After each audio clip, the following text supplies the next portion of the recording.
တလလုံးအလုပ်လုပ်ပြီးတော့လာကုန်ရင်ပတ်စံမကြံတော့တဲ့ခံစားချက်ကိုခံစားဘူးလားအဲ့လိုမျိုးခံစားဘူးတယ်ဆိုလို့ရှင်ကိုငွေရှာတက်နေပေမဲ့ကိုငွေရှာမတော်တာမဟုတ်ပဲငွေစနစ်တကျစီမံနည်းတွေတိမနေလို့ဒီလောက်ပဲအဲ့တော့ကိုအဲ့လိုမျိုးတလလုံးအလုပ်လုပ်လိုက်လာကုန်ရင်အလုပ်လုပ်တဲ့ကိုကပတ်စံလက်ထဲမှာမကြံပဲစိတ်ပြက်လိုက်အာယုတ်လိုက်စိတ်သက်ကြလိုက်ဟလာဒီလိုစိတ်ခံစားချက်တွေနဲ့ငွေတလပြီးတလရှာလိုက်သုံးလိုက်ကုန်လိုက်ရှာလိုက်သုံးလိုက်ကုန်လိုက်ဖြစ်နေမယ်ဆိုလို့ရှိရင်တော့ကိုအသက်ကြီးလာတဲ့အချိန်မှာကိုဘယ်ငွေနဲ့ကိုလာပန့်ဖို့မှလဲဟုတ်တယ်မလားတချို့တွေဆိုရင်လိုက်သွေးမယ်ထိုင်းနိုင်ငံမှာနေတဲ့ချိန်ကလေးအနာဦးလေးကြီးတွေဆိုအသက်50ကျော်နေပြီအခုချိန်ထိအဲ့ဒီကုံကြောက်ဆိုင်မှာ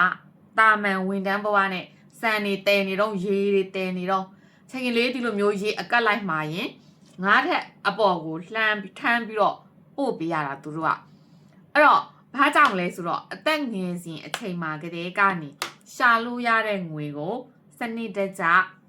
စီမံခန့်ခွဲပြီးတော့ကိုယ့်ရဲ့ဘဝအတွက်ညံပါနဲ့သွားသုံးထားတတ်မယ်ဆိုရင်အသက်ကြီးလာတဲ့အချိန်မှာကိုမလုံချင်တဲ့ပင်ပန်းတဲ့အလုပ်တွေကိုလည်းရှောင်ရှားနိုင်ပြီးရွေးချယ်စရာတွေပိုများလာမယ်သို့တော်လူတွေကများသောအားဖြင့်လူတွေကရှာမယ်သုံးမယ်ကုန်မယ်ပြီးရင်ပြန်ထပ်ရှာမယ်ဒီလိုနဲ့ပဲအသက်ကြီးသွားတယ်ဒါကြောင့်မို့လို့ငွေစီမံနည်းမသိရင်ကိုယ့်ရဲ့ဘဝအတွက်အများကြီးပင်ပန်းဆင်းရဲမှုဒဏ်ကိုရေရှည်တွေ့ကြုံခံစားရတယ်တကယ်လို့များကိုရှာလို့ရတဲ့ငွေကိုစနစ်တကျစီမံတတ်မယ်ဆိုရင်ကိုမလုပ်ချင်တဲ့အလုပ်တွေရှောင်နိုင်မယ်ရင်းနှီးမြှုပ်နှံစရာတွေရှိမယ်အကျွေးကင်းမယ်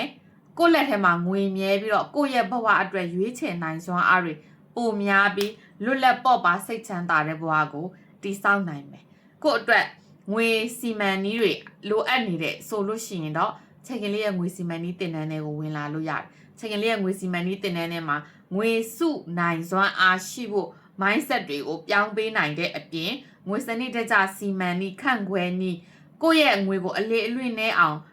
လှုပ်ဆောင်နိုင်မဲ့နည်းတွေ workshop တွေ poster တွေအသေးစိတ်ကိုပြင်ဆင်ထားပြီးတဲ့သင်တန်းဖြစ်တဲ့လိုအပ်ရင်ဒီဗီဒီယိုကို scan shot လုပ်ပြီးတော့လာ join ပါအထူးစေးအခွင့်အရေးဖွင့်ထားပြီးတဲ့အချိန်ဖြစ်တာကြောင့်လူဦးရေတော့ကန့်တက်ထားတယ်အခွင့်အရေးလာ